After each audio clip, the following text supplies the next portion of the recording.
Hello students, today we will discuss about the unit of rate and rate constant, pseudo first order reaction and integrated rate equation in chemical kinetics chapter। तो हम start करते हैं unit of rate and rate constant से। तो rate आपको पता है equal to होता है concentration divided by time, change of concentration divided by change of time. जितने टाइम में कितना चेंज ऑफ कंसंट्रेशन है उसको हम रेट बोलते हैं। तो कंसंट्रेशन की यूनिट क्या होती है आपको पता है, मोल्स पर लीटर। अगर आपके पास प्रेशर की यूनिट में है, गैसेस के केस में, गैसेस रिएक्टेंट्स के केस में प्रेशर की यूनिट में भी हो सकती है कंसंट्रेशन, तो उसको एटमॉस्फेयर, बार, जो भी प्रेशर की यूनिट होते हैं उसमें हम एक्सप्रेस कर सकते हैं। तो कंसंट्रेशन आपके पास होगी मोल्स पर लीटर, तो हमने लिख दिया इसको मोल्स पर लीटर। और टाइम आपको पता है सेकंड में हो सकता है, मिनट्स में हो सकता है, आवर्स में हो सकता है, ईयर में हो सकता है, डिपेंडिंग अपॉन द सिचुएशन। तो इनवर्स ऑफ टाइम ऐसे। तो ये रेट की यूनिट हो जाती है किसी भी ऑर्डर ऑफ रिएक्शन के लिए। This is the unit of rate. अब जैसे आपके पास टाइम मान लीजिए सेकंड में है तो ये हो जाएगा मोल्स पर लीटर पर सेकंड, या फिर मिनट्स में है तो मोल्स पर लीटर पर मिनट। तो moles per litre second inverse, moles per litre minute inverse, moles per litre hour inverse and so on. इस तरह से आपके पास रेट की यूनिट हर एक ऑर्डर ऑफ रिएक्शन में, चाहे जीरो ऑर्डर हो, फर्स्ट ऑर्डर हो, सेकंड ऑर्डर या किसी भी ऑर्डर ऑफ रिएक्शन में रेट की यूनिट ये रहती है। तो ये ध्यान रखना आपको। अगर आपके पास कंसंट्रेशन की जगह प्रेशर हो, if we are using pressure in place of concentration, अगर हम कंसंट्रेशन की जगह प्रेशर को यूज कर रहे हैं, जो कि हम गैसेस के केस में यूज कर सकते हैं, तो जो भी प्रेशर की यूनिट है, एटमॉस्फेयर है, बार है, टोर है, या mm ऑफ Hg है, या आपके पास पास्कल है, तो वो आप रख देंगे यहाँ पे कंसंट्रेशन की जगह। तो उसके केस में रेट की यूनिट क्या हो जाएगी बच्चों, मान लीजिए एटमॉस्फेयर है तो यहाँ पे हो जाएगी एटमॉस्फेयर टाइम इनवर्स। अगर ये यूनिट बार में है तो bar time inverse and so on. तो ये चीज आपको ध्यान रखनी है। तो ये किसकी यूनिट होगी, रेट की होगी। अब बात हम कर रहे हैं रेट कांस्टेंट की यूनिट की। रेट कांस्टेंट को हम के से डिनोट करते हैं। रेट कांस्टेंट को के से डिनोट करते हैं। इसका दूसरा नाम होता है स्पेसिफिक रिएक्शन रेट। मैंने डिफाइन भी करवाया था आपको। It is the rate of reaction when molar concentration is taken as 1 unit. जब आप मोलर कंसंट्रेशन को 1 यूनिट लेते हैं तो जो रेट ऑफ रिएक्शन होता है उसको हम बोलते हैं रेट कांस्टेंट या स्पेसिफिक रिएक्शन रेट। तो रेट कांस्टेंट की यूनिट निकालने के लिए देखो हम ये लिखते हैं इस तरह से, rate is equal to, expression हमने लिख दी, rate is equal to k क्या है यहाँ पे, रेट कांस्टेंट है, molar concentration of reactant raise to the power n. N का मतलब क्या है यहाँ पे, order of reaction, nth order of reaction हमने मान ली। ये रिएक्टेंट है तो ऐसे लिखते हैं हम किसको, रेट लॉ इक्वेशन को ऐसे लिखते हैं। तो ये आपके पास रेट इज इक्वल टू के R raise to the power n. ये आपके पास एन क्या है यहाँ पे बच्चों, n is the order of reaction,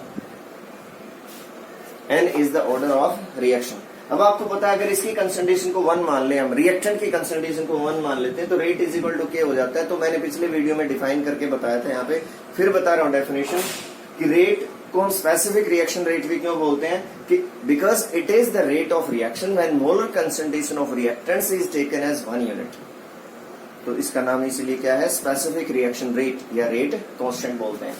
अब देखिए आप, अगर हमें के की यूनिट निकालनी है तो के को एक साइड में लेंगे हम और इसको इधर भेज देंगे हम। तो के आपके पास क्या हो गया, रेट कांस्टेंट या स्पेसिफिक रिएक्शन रेट बोलते हैं। तो रेट कांस्टेंट आपके पास किसके इक्वल हो गया बच्चों, बताओ फिर, रेट डिवाइडेड बाय ये आपके पास concentration raise to the power n. ये एक्चुअल में है तो कंसंट्रेशन ही, और कंसंट्रेशन की यूनिट क्या होती है, मोल्स पर लीटर। या गैसेस है तो उसके केस में बार, एटमॉस्फेयर वगैरह हो सकती है, पास्कल वगैरह। तो रेट की यूनिट हम जानते ही, अभी हमने की अभी रेट की यूनिट देखो क्या थी, कंसंट्रेशन अपॉन टाइम।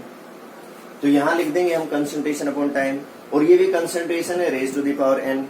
एन क्या बताया मैंने, order of reaction, zero order, first order, second. तो एन की वैल्यू वो हो सकती है। तो आपके पास रेट कांस्टेंट की यूनिट क्या आ गई फिर, इसकी जगह मैंने लिख दिया कंसंट्रेशन, यहाँ पे पावर 1 है, डिवाइडेड बाय टाइम। इस रेट की जगह मैंने लिखा है कंसंट्रेशन अपॉन टाइम। तो कंसंट्रेशन की पावर क्या है, 1 है। और नीचे इस आर की जगह क्या लिख दिया हमने, ये भी एक कंसंट्रेशन आपको पता है, concentration raise to the power n। अब देखो इसकी पावर 1 है, इसकी n है, तो इसको ऊपर लेके जाएंगे हम, तो क्या होगा आपके पास concentration raise to the power 1 minus n divided by time. ये k की यूनिट आ गई बच्चों। किसी भी ऑर्डर ऑफ रिएक्शन के लिए k रेट कांस्टेंट की यूनिट ये आ गई आपके पास। तो n क्या हो गया यहाँ पे, ऑर्डर ऑफ रिएक्शन। आप एग्जांपल करके देख सकते हैं। टाइम की यूनिट आप सिचुएशन के हिसाब से चेंज कर सकते हैं, जो भी यूनिट और टाइम की गिवन है, आर है, मिनट है, सेकंड है, उसके हिसाब से आप चेंज कर सकते हैं। और कंसंट्रेशन मैंने आपको बताया, या तो मोल्स पर लीटर में हम लिखते हैं कंसंट्रेशन को, या फिर अगर गैसेज हो तो हम प्रेशर की यूनिट में भी उसको एक्सप्रेस करते हैं, एटमॉस्फेयर, बार वगैरह में, जो प्रेशर की यूनिट है उसमें। तो आपके पास मान लीजिए जीरो ऑर्डर रिएक्शन के लिए हम कर रहे हैं, for zero order reaction K की यूनिट आपको निकालनी है। तो K की यूनिट निकालेंगे तो कैसे आएगा आपके पास जीरो ऑर्डर में, N की वैल्यू क्या हो जाएगी, N इज इक्वल टू 0 हो गया इसमें। So concentration raise to the power 1 minus 0 divided by time. ये हो गया, ये हो गया आपके पास। तो एक्चुअल में क्या आ गई वैल्यू है, कंसंट्रेशन डिवाइडेड बाय टाइम आ गया। तो ये वही यूनिट आ गई जो हमने किसकी देखी थी, रेट की यूनिट, रेट की यूनिट। तो इसके केस में क्या हो गया, K इज इक्वल टू आपके पास क्या हो गया, अगर इसकी जगह कंसंट्रेशन की जगह लिखे हम मोल्स पर लीटर और टाइम की जगह सेकंड, तो ये यूनिट हो गया आपके पास। जीरो ऑर्डर में वही यूनिट हो जाती है जो रेट की यूनिट है। और हमें पता भी है कि जीरो ऑर्डर के केस में rate is equal to rate constant. Rate किसके इक्वल होता है, रेट कांस्टेंट। क्योंकि आप सोच के देखिए, यहाँ जीरो अगर आप रख देंगे तो जीरो ऑर्डर रिएक्शन हो जाएगी, तो यहाँ जीरो रख देंगे तो ये 1 हो जाएगा पूरा। किसी की भी पावर 0 होती है तो 1 हो जाता है। तो rate is equal to rate constant, तो ये प्रूव भी हो जाता है।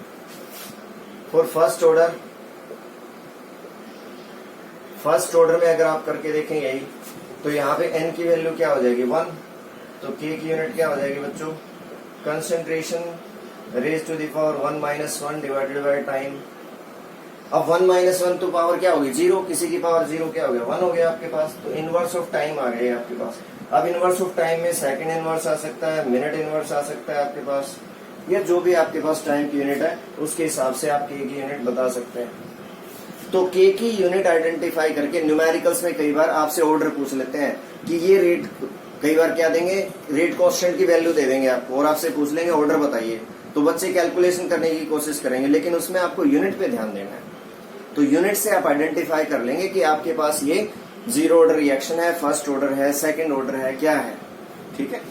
तो जैसे आपके पास ये यूनिट आ गई रेट कांस्टेंट की, तो आपको पता लग गया कि ये ऑटोमेटिकली क्या पता लग गया, it is a first order reaction. तो इस तरह से डिफरेंट ऑर्डर ऑफ रिएक्शंस के लिए रेट कांस्टेंट की यूनिट डिफरेंट होती है। So unit of the rate constant depends upon the rate of order of reaction. Reaction हम पहले कर रहे हैं, उसके बाद इंटीग्रेटेड रेट इक्वेशन मैं आपको बताऊंगा। Pseudo first order reaction। तो पहले हम Pseudo फर्स्ट ऑर्डर रिएक्शन कर रहे हैं, उसके बाद इंटीग्रेटेड रेट इक्वेशन के बारे में हम बात करेंगे। तो Pseudo first order reaction, Pseudo का मीनिंग होता है false, so it is a false first order reaction, ये कह लीजिए आप। एक्चुअल में क्या होता है, ये ऐसी फर्स्ट ऑर्डर रिएक्शंस होती हैं जो एक्चुअल में तो सेकंड ऑर्डर रिएक्शन है, एक्चुअल में ये सेकंड ऑर्डर रिएक्शन होती है, लेकिन क्योंकि एक रिएक्टेंट इनमें एक्सेस में हो जाता है, तो due to presence of one of the reactant is in excess amount, जो रेट ऑफ रिएक्शन है वो उस रिएक्टेंट की कंसेंट्रेशन पर डिपेंड नहीं करता। तो second order reaction converted into first order reaction. तो रेट ऑफ रिएक्शन सिर्फ एक ही कंसेंट्रेशन टर्म पे डिपेंड करता है, एक रिएक्टेंट की कंसेंट्रेशन पे डिपेंड करता है, इसलिए ये second order reaction converted into first order हो जाते हैं। तो इसलिए इनको बोलते हैं Pseudo first order reaction. So the second order reaction which behaves as the first order reaction under some specific condition when one of the reactant is taken is in excess and the rate of reaction is independent of the concentration of that reactant, then it is called Pseudo first order reaction। तो Pseudo first order reaction क्या होगी, reaction which behave as first order reaction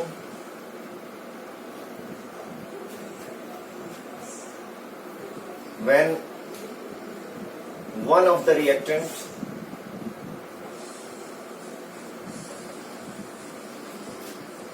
is taken in excess. Normally मैंने बताया second order reaction होती है, लेकिन एक reactant को हमने एक्सेस में ले लिया तो रेट ऑफ रिएक्शन उसमें उसके ऊपर डिपेंड नहीं करता। तो नॉर्मली ये सेकंड ऑर्डर रिएक्शन होते हुए कन्वर्टेड इनटू फर्स्ट ऑर्डर हो जाती हैं। So these are called pseudo first order reaction. तो मैं आपको बता रहा था reaction which behave as the first order reaction when one of the reactant is taken is an excess. जब एक रिएक्टेंट क्या होता है नॉर्मली एक्सेस में ले लेते हैं तो रेट ऑफ रिएक्शन उसके ऊपर डिपेंड नहीं करता। तो जो सेकंड ऑर्डर रिएक्शन है that is converted into the first order reaction, तो उसको क्या बोलते हैं pseudo first order reaction. Example देखिए आप इसमें, जैसे हाइड्रोलिसिस आप करते हैं एस्टर की,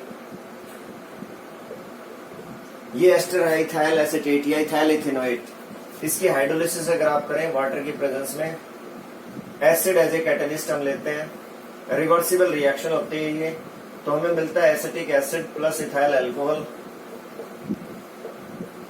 तो आपको दो प्रोडक्ट मिल गए, देखो एसिटिक एसिड और इथाइल अल्कोहल। अब दो रिएक्टेंट है इसमें, एक तो ये एस्टर हो गया और एक वाटर हो गया। लेकिन वाटर को नॉर्मली हम किस में लेते हैं, यहाँ एक्सेस में। वाटर यहाँ पे सॉल्वेंट भी है और वाटर यहाँ पे रिएक्टेंट भी है। तो जो रेट ऑफ रिएक्शन है वो वाटर की कंसंट्रेशन में डिपेंड नहीं कर रही। वाटर के मिलियंस ऑफ मॉलिक्यूल्स हैं, उसमें से कुछ मॉलिक्यूल रिएक्ट कर गए हैं, बाकी सारे अनरिएक्टेड है। तो rate of reaction is independent of concentration of the water. तो एक्चुअल में रेट इसके में किस पे डिपेंड कर रहा है, only on the concentration of ethyl acetate. So it is first order reaction. जो होनी चाहिए थी सेकंड ऑर्डर, ये फर्स्ट ऑर्डर हो गई है। और एक खास बात मैं आपको बता दूं, इसमें ये हाइड्रोलिसिस ऑफ एस्टर है, एसिडिक और बेसिक मीडियम दोनों में होती है। ये नॉर्मली एसिडिक मीडियम में होती है तो रिवर्सिबल रिएक्शन होती है, और सेकंड ऑर्डर की बजाय कैसी होती है, first order means pseudo first order. लेकिन अगर यही रिएक्शन बेस की प्रेजेंस में हो, सोडियम हाइड्रोक्साइड है जैसे, तो यहाँ पे सोडियम एसिटेट आ जाएगा, sodium salt of carboxylic acid, और ये रिएक्शन तब इरिवर्सिबल होगी और सेकंड ऑर्डर होगी। तो बेसिक मीडियम में सेकंड ऑर्डर हो जाती है, एसिडिक एसिड की प्रेजेंस में हाइड्रोलिसिस हो तो ये फर्स्ट ऑर्डर होती है। तो ये आप इस तरह से बता सकते हैं। तो hydrolysis of ethyl acetate, so it is a pseudo first order reaction. तो वाटर की कंसंट्रेशन पे इसका रेट डिपेंड नहीं कर रहा है, तो इसलिए इसको हम क्या बोल रहे हैं, स्यूडो फर्स्ट ऑर्डर रिएक्शन बोल रहे हैं। तो अब इसमें हम बात करेंगे किसकी, ये एक एग्जांपल हो गया pseudo first order reaction. Hydrolysis of जो केन सुगर आपको, उसका भी एग्जांपल आप इसमें दे सकते हैं। केन सुगर होता है आपको पता है C12H22O11, उसके हाइड्रोलिसिस अगर आप करें तो that also a pseudo first order reaction. तो इस पे शॉर्ट नोट नॉर्मली आ जाता है कई बार एग्जाम के अंदर। तो इसमें मैं आपको बता रहा हूं अब integrated rate equation.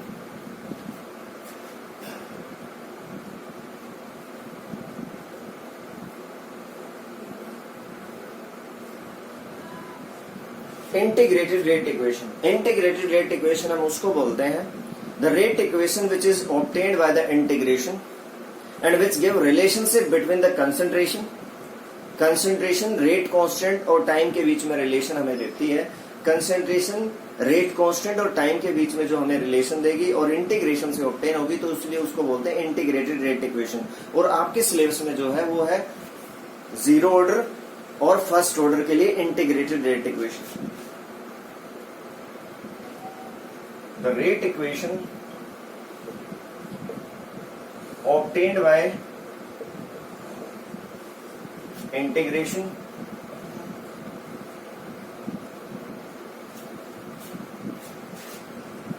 and which give a relationship between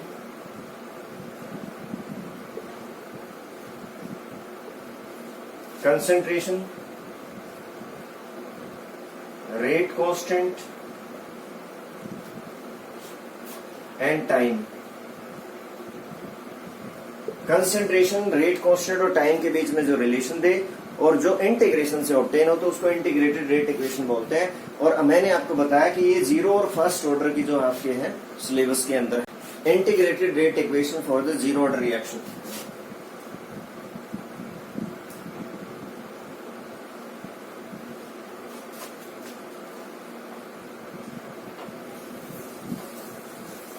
तो जीरो ऑर्डर के लिए मैं इंटीग्रेटेड रेट इक्वेशन आपको बता रहा हूं, और जैसे जीरो ऑर्डर के लिए हम करेंगे, जिस तरह से हम जीरो ऑर्डर के लिए डेरिवेशन करेंगे उसी तरह से फर्स्ट ऑर्डर के लिए होगी। तो कंसेप्ट है, कंसेप्ट को आपने सीखना है ताकि आपको इसको क्रैम ना करना पड़े। हमने मान लिया let a zero order reaction is, एक जीरो ऑर्डर रिएक्शन है, हमने ये मान लिया ये एक जीरो ऑर्डर रिएक्शन है। Zero order reaction R changes into P, इसको हमने एक जीरो ऑर्डर रिएक्शन मान लिया। तो इसके लिए आपको पता है कैसे लिखेंगे हम रेट की expression. Rate is equal to हो जाएगा, आपको पता है, minus D R upon D T is equal to के R raise to the power zero. अब आर की पावर में जीरो आ गया। क्यों आ गया जीरो? क्योंकि हमने जीरो ऑर्डर रिएक्शन इसको माना है। तो ये आपके पास concentration, change of concentration, change of time. तो हमने लिख लिया ये minus D R upon D T is equal to K. K क्यों हो गया? क्योंकि आर की power zero, it means one हो गया आपके पास। अब माइनस को डी टी को उधर आप सेंड करिए, रीअरेंज करिए इसको, तो d R is equal to क्या हो जाएगा बच्चों? Minus k d T. ये हो गया आपके पास। अब इसको हम क्या करेंगे, इस इक्वेशन को इंटीग्रेट करेंगे on both side with respect to t. Integrating above equation on both sides, दोनों साइड में इस इक्वेशन को हमने इंटीग्रेट कर दिया। ये इंटीग्रेशन का सिंबल होता है d R integration minus k d t with respect to t, हम इसको इंटीग्रेट कर रहे हैं। तो ये डी आर का इंटीग्रेशन होता है आर, तो इसका इंटीग्रेशन हो गया आर बच्चों, और इसका इंटीग्रेशन हो गया minus k t plus C. तो आर इज इक्वल टू हो गया माइनस के टी प्लस सी, इसका इंटीग्रेशन हो गया माइनस के टी प्लस सी। के यहाँ पे कांस्टेंट है, उसको बाहर ले लेंगे, माइनस को भी बाहर ले लेंगे, तो ये आपके पास हो जाएगा माइनस के टी प्लस सी। सी यहाँ पे है इंटीग्रेशन कांस्टेंट, के और टी को आप जानते हो, के रेट कांस्टेंट हो गया, टी आपके पास टाइम हो गया, आर होगी इसमें concentration at time t. R क्या है बच्चों? ये स्क्वायर ब्रैकेट में हम जिसको डालते हैं तो मोलर कंसंट्रेशन होती है। तो दिस इज कंसंट्रेशन या molar concentration at time t. T time पे जो कंसंट्रेशन है, एक आर नोट और लिखेंगे हम। आर नोट होती है concentration, molar concentration at time zero. Time zero का मतलब है इनिशियल कंसंट्रेशन, तो इसको हम इनिशियल कंसंट्रेशन भी बोलते हैं। इनिशियल कंसंट्रेशन का मतलब शुरू में आपने कितनी कंसंट्रेशन ली थी वो। और सी मैंने आपको क्या बताया बच्चों? सी होती है इसमें integration constant. C is integration constant. तो बहुत सारी बुक्स में सी की जगह क्या लिखा मिलेगा? आई भी लिखा मिल सकता है। तो सी हो गया या आई हो गया, ये इंटीग्रेशन कांस्टेंट है। ये हो गया आपके पास। अब इस इक्वेशन को मान लीजिए इक्वेशन नंबर 1 मान लिया आपने। If t is equal to zero, अगर हम टाइम को जीरो ले लें, t is equal to zero, अगर टाइम जीरो है तो जो कंसंट्रेशन है आर किसके इक्वल हो जाएगी? आर नोट के। इनिशियल कंसंट्रेशन जितनी अंडरस्टूड है, अगर टाइम जीरो तो रिएक्शन स्टार्ट ही नहीं हुई, तो जो कंसंट्रेशन है वो इनिशियल कंसंट्रेशन के इक्वल होगी। तो R becomes equal to R naught. R naught क्या थी? Initial concentration. आर क्या है? Concentration at time t. तो इस वैल्यू को हम इक्वेशन नंबर 1 में पुट कर देंगे। तो यहाँ पुट करेंगे तो क्या आएगा आपके पास? देखो R naught is equal to क्या हो जाएगा? ये जीरो है तो ये पूरा जीरो हो गया, तो R naught is equal to C हो गया आपके पास। R naught is equal to C. तो इस सी की वैल्यू को हम इक्वेशन नंबर में, तो R naught is equal to क्या आ गया? सी आपके पास। तो इस सी की वैल्यू को हम पुट करेंगे इक्वेशन 1 में। आफ्टर putting this value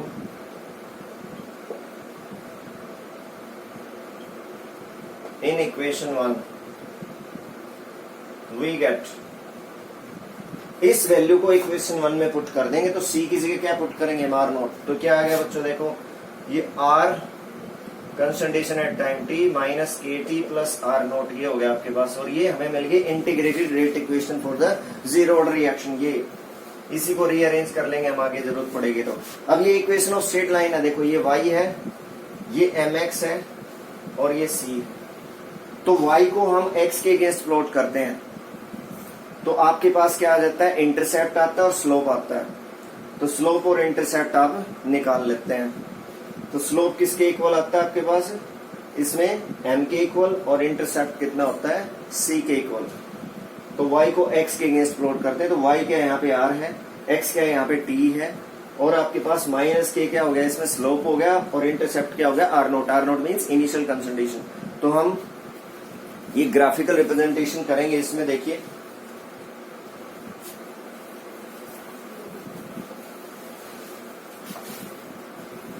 तो मैं ग्राफिकली बता रहा हूं आपको, देखिए, और ग्राफ के बेस पे भी क्वेश्चन आता है इसमें। तो r हमने ले लिया यहाँ पे, ये t ले लिया हमने अलोंग दिस एक्सिस, y हो गया, x हो गया, प्लॉट हमने किया इसको।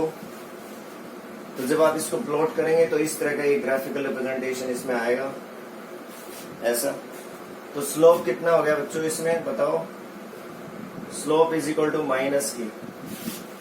अब आप इसको एक्स्ट्रा प्लॉट करेंगे, यहाँ से पेंसिल या पेन लेके आप स्केल लेके एक्स्ट्रा प्लॉट करेंगे इसको, तो ये वैल्यू यहाँ पे कट करेगी लाइन। तो ये हो गया आपके पास क्या, आर नोट, और ये आर नोट क्या हो गया आपके पास, दिस इज इंटरसेप्ट।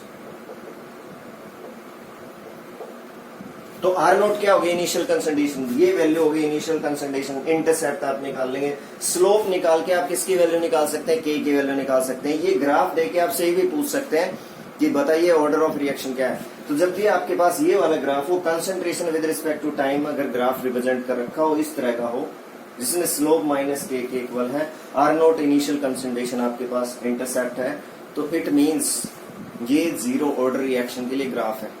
क्योंकि फर्स्ट ऑर्डर में यहाँ पे लॉग आर आएगा, फर्स्ट ऑर्डर में लॉग आर आएगा, हम आगे करेंगे। तो ये आपको पता लग गया। अब देखो इसी इक्वेशन को अगर आप रीअरेंज कर दें, इसको रीअरेंज करेंगे तो ये इधर लेके आए हम, ये उधर, तो आपके पास क्या हो जाएगा, k t is equal to R naught minus R. ये हो गया आपके पास आर नोट माइनस आर, उधर जाके माइनस का हो जाएगा, ये माइनस है, इधर जाके प्लस का हो जाएगा। तो आपके पास क्या हो गया बच्चों, के इज इक्वल टू हो गया, टी ले लो इधर, R naught minus R divided by t. तो ये ऐसे भी लिख सकते हैं आप, ये ऊपर वाले इक्वेशन भी लिख सकते हैं आप, और वो भी। तो ये भी इंटीग्रेटेड रेट इक्वेशन है, इसी को रीअरेंज करके ये बने, इसी को रीअरेंज करके ये बने। ये इंटीग्रेटेड रेट इक्वेशन किसके लिए आगे, जीरो ऑर्डर रिएक्शन के लिए। तो आई होप जीरो ऑर्डर के लिए इंटीग्रेटेड रेट इक्वेशन आपको क्लियर हो गई है।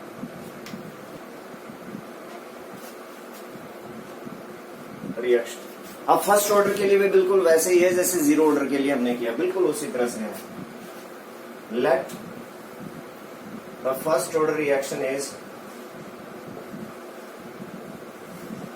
तो जिस रिएक्शन को हमने पहले जीरो ऑर्डर माना था अब उसको फर्स्ट ऑर्डर मान लेंगे हम। रिएक्टेंट चेंजेस इनटू प्रोडक्ट, तो रेट इज इक्वल टू आपको पता है minus D R upon D T is equal to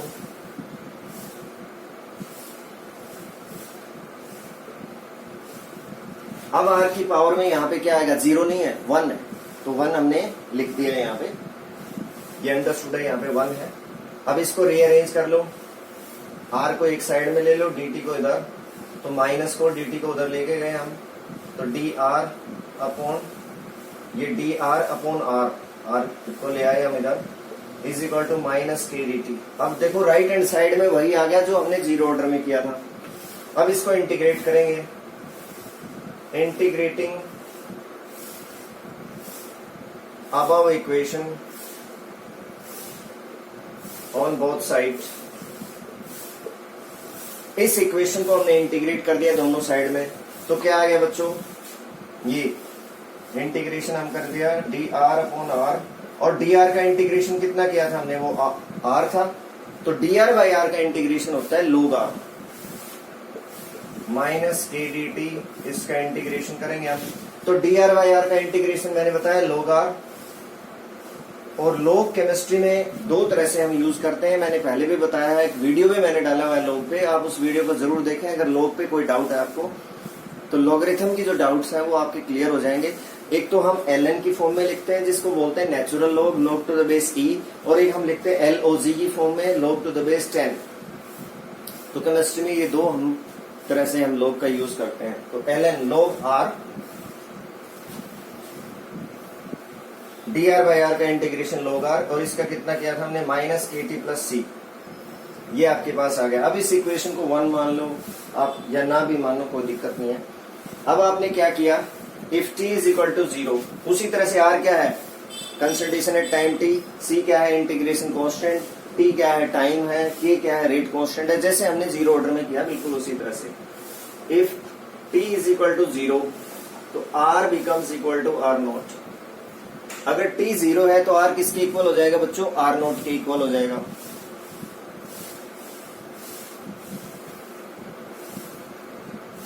तो if t is equal to 0 r becomes equal to r naught. तो आपने क्या किया, वैल्यू पुट कर दी, log r naught is equal to c आ गया आपके पास। अब इस वैल्यू को हम इस इक्वेशन नंबर 1 में पुट करेंगे, इसको 1 मान लीजिए आप। आफ्टर पुटिंग दिस वैल्यू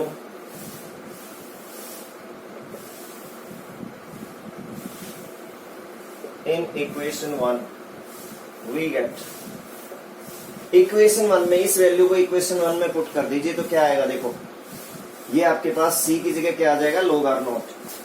तो log r is equal to minus kt plus log r naught. अब इसी को देखो log टू द बेस 10 में चेंज करेंगे हम, तो 2.303 का यूज करेंगे। तो इसको log टू द बेस 10 की फॉर्म में मैं लिख देता हूं। तो ये हमारे पास इंटीग्रेटेड रेट इक्वेशन आ गई है जीरो फर्स्ट ऑर्डर के लिए। तो इसको हम अगर log टू द बेस 10 में करें तो ऐसे लिख सकते हैं, log r minus kt upon 2.303 plus log r naught. अब ये देखो y है, ये mx और ये c, तो एक बार फिर से वैसे ही ग्राफिकल रिप्रेजेंटेशन हम करेंगे। तो ये आपके पास y mx c, तो x क्या हो गया यहाँ पे t हो गया, तो स्लोप आ जाएगा यहाँ माइनस के अपॉन 2.303। इससे करेंगे तो सिर्फ माइनस के आएगा, यहां से करेंगे log टू द बेस 10 से तो माइनस के अपॉन 2.303। और ये आपके पास क्या हो गया, इंटरसेप्ट, जो पहले जीरो ऑर्डर में सिर्फ r नोट था, इंटरसेप्ट है log r नोट।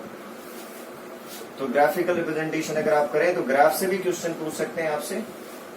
तो यहाँ पे हमने ले लिया log r along this axis, यहाँ पे लिया t ले लिया, log r ले लिया, ये वैल्यू। तो ये एक बार फिर से वैसे ही ग्राफ आया आपके पास। तो इसमें स्लोप कितना हो गया बच्चों, slope is equal to minus k upon 2.303। ये तो अगर यहां से आपको k की यूनिट निकालनी हो, k की वैल्यू निकालनी हो, तो आप क्या करते हैं, कई बार न्यूमेरिकल में दे देते हैं कि स्लोप इसमें log r with respect to t का ग्राफ ड्रॉ किया हुआ है और उसमें स्लोप ये है आपके पास। तो बताइए रेट कांस्टेंट की वैल्यू क्या होगी। तो आप क्या करेंगे, इस फॉर्मूले का यूज करेंगे। स्लोप आपको गिवन है 2.303 को इधर ले आओ, माइनस को इधर ले आओ, किसकी वैल्यू आ जाएगी आपके पास, रेट कांस्टेंट की। तो ऐसे निकाल सकते हैं। अब इसको एक्स्ट्रा प्लॉट करेंगे आप ऐसे, तो ये वैल्यू किसकी आ गई, इंटरसेप्ट की। तो इंटरसेप्ट कितना हो गया आपके पास, log r नॉट, ये हो गया आपके पास इंटरसेप्ट।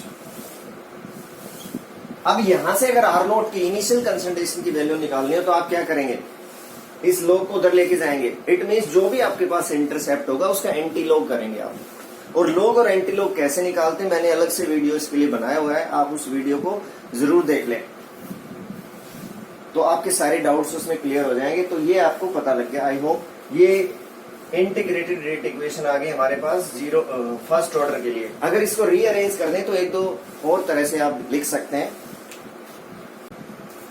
देखिए इसी को रीअरेंज करके हम ऐसे लिख सकते हैं,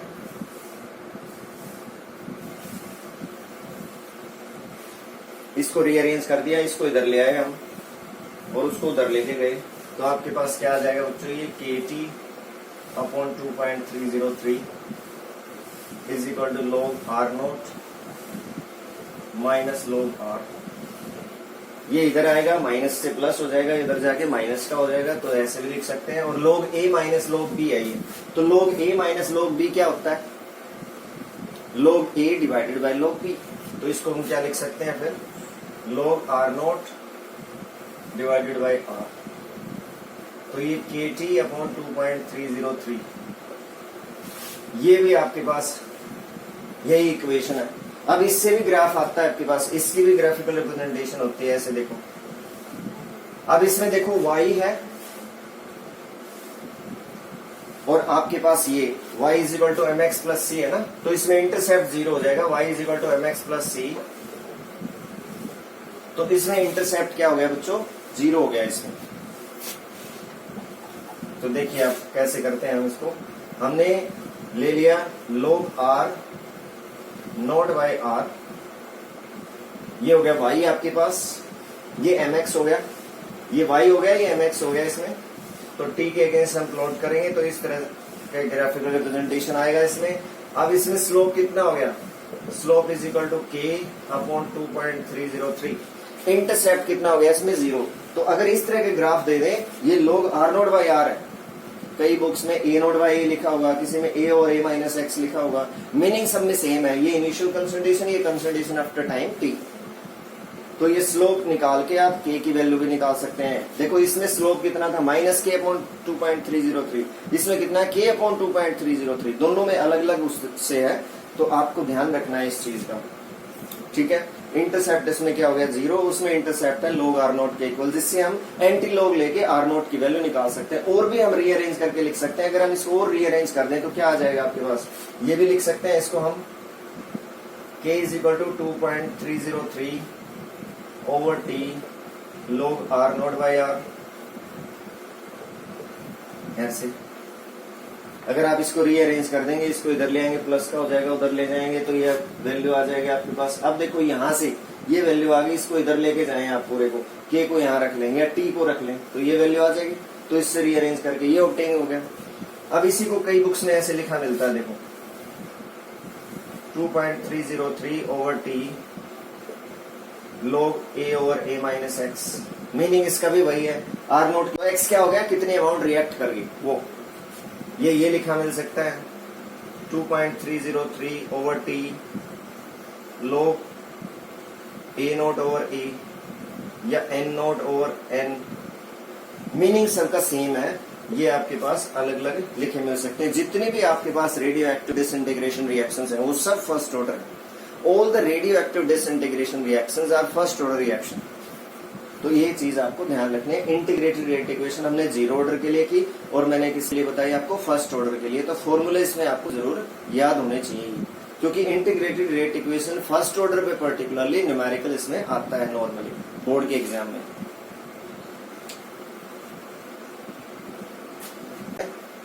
अब हम इसमें बात करते हैं हाफ लाइफ टाइम के बारे में। Half life time zero order के लिए और फर्स्ट ऑर्डर के लिए।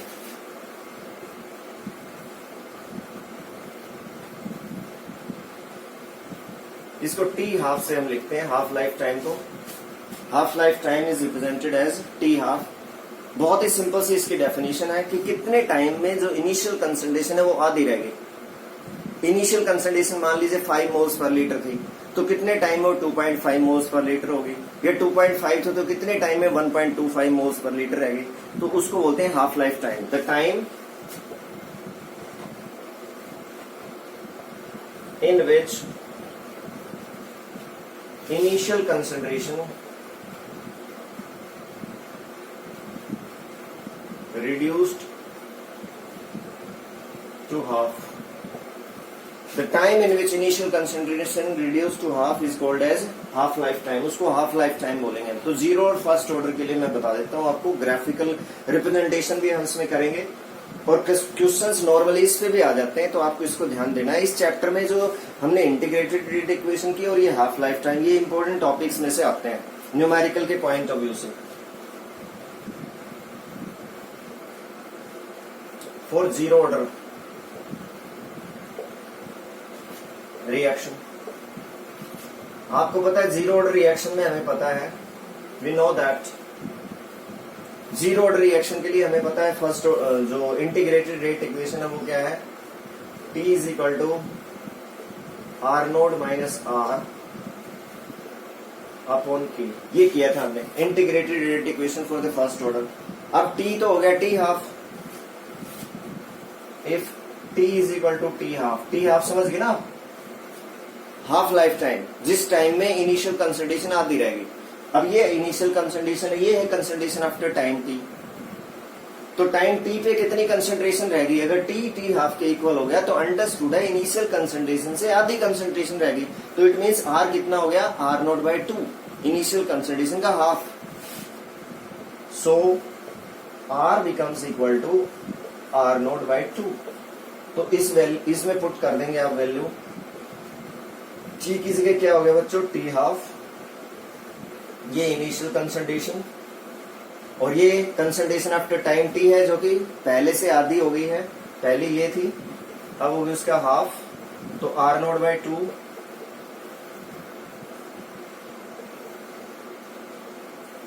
Divided by k. अब आर नोट में से आर नोट बाय 2 माइनस करोगे तो आर नोट बाय 2 तो बचेगा।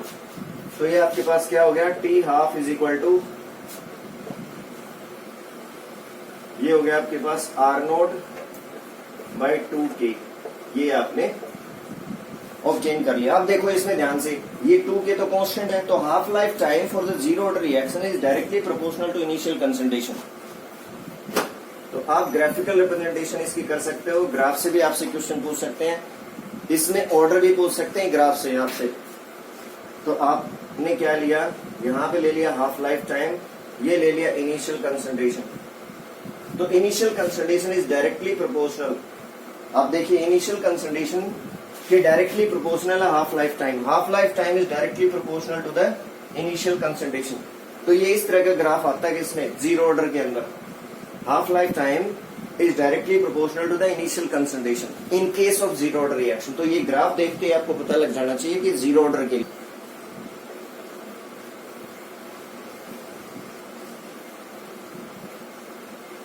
We know that.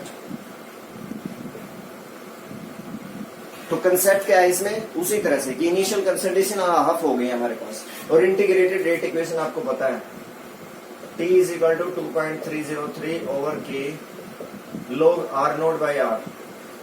ये हमें पता है, आर नोट इनिशियल कंसंट्रेशन, ये कंसंट्रेशन आफ्टर टाइम टी, ये रेट कांस्टेंट हो गया आपके पास। If T is equal to T half, R becomes equal to R naught by 2। तो जैसे हमने पहले किया था बिल्कुल वैसे ही आर नोट बाई 2 हो गया आपके पास। अब वैल्यू पुट कर दीजिए आप इसमें। T half is equal to 2.303 over K log, यहाँ पे क्या हो गया? R naught as it is, और इसकी जगह क्या पुट करोगे आप? R naught by 2। तो 2 ऊपर चला गया, आर नोट से आर नोट कैंसिल हो गया। आर नोट क्या है? Initial concentration. तो आपके पास क्या आ गया बच्चों? ये 2.303 ओवर के log 2, और log 2 की वैल्यू कितने होते हैं? 0.3010। तो T half is equal to क्या हो गया फिर? 2.303 मल्टीप्लाइड बाय 0.3010 डिवाइडेड बाय के। तो इससे क्या आ गया आपके पास? T half is equal to 0.693 divided by K. ये फॉर्मूला आ गया आपके पास हाफ लाइफ टाइम के का रिलेशन।